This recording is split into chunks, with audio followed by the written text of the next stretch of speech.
보이스피싱 송치 통보서를 받으셨나요? 이제 사건이 검찰로 넘어갔다는 뜻입니다. 그럼 앞으로 어떻게 해야 할까요? 검찰 송치의 의미.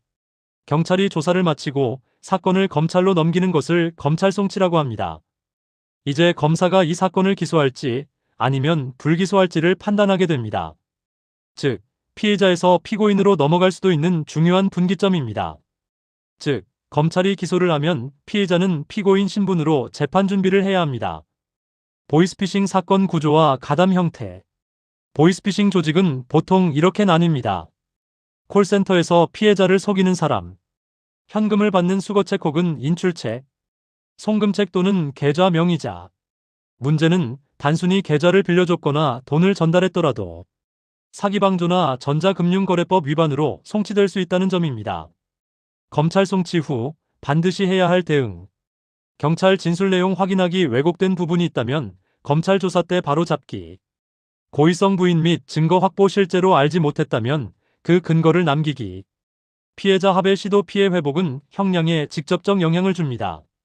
검찰은 서류만으로 판단하는 경우도 많기 때문에 이 시점에서 변호인의 조력이 매우 중요합니다.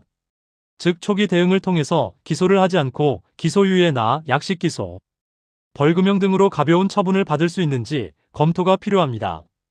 좀 더 부연 설명을 하자면 경찰 조사 단계에서 검찰로 송치가 되고 피고인 신분으로 재판 준비를 해야 하는 상황이 발생하여 기소가 되면 경찰을 통해서 문자를 확인하게 되는데 이 문자가 실시간이 아니라 사후 통보이기 때문에 사전에 대응할 수 있는 부분을 놓치게 되어 불이익 생길 수 있다는 점에서 경찰 조사 단계에서부터의 법률적인 조력이 필요한 부분입니다.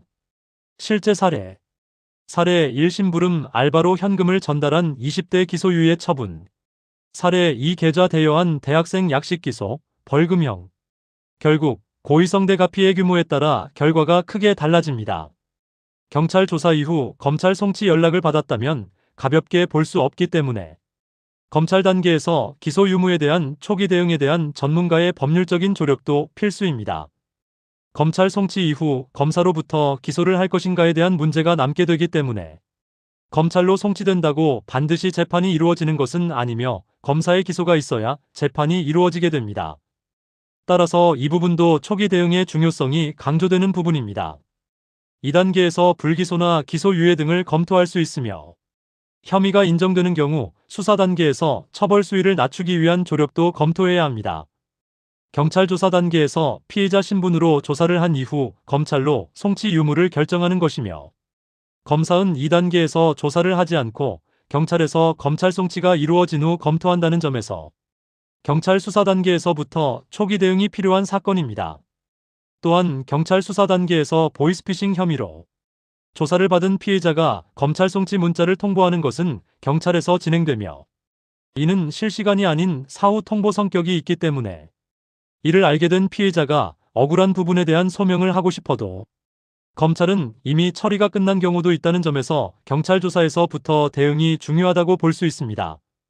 즉 검찰에서 조사 단계에서 억울함을 주장하는 자료가 있는 경우 이를 토대로 조사에 대한 최종 판단을 보류해 줄 것을 변호인을 통해서 검토하는 것도 중요합니다. 특히 검찰 송치 이후 기소가 되는 경우 미필적 고의가 인정된다고 판단되면 유죄 가능성이 높다는 점에서 대응이 필요하며 미필적 고의에 대한 부분은 법소리 TV 유튜브의 프로필 링크를 통한 머니앤로우 블로그에서 법률 파트에서 설명하고 있으니 참고하시면 되겠습니다. 마무리 조언.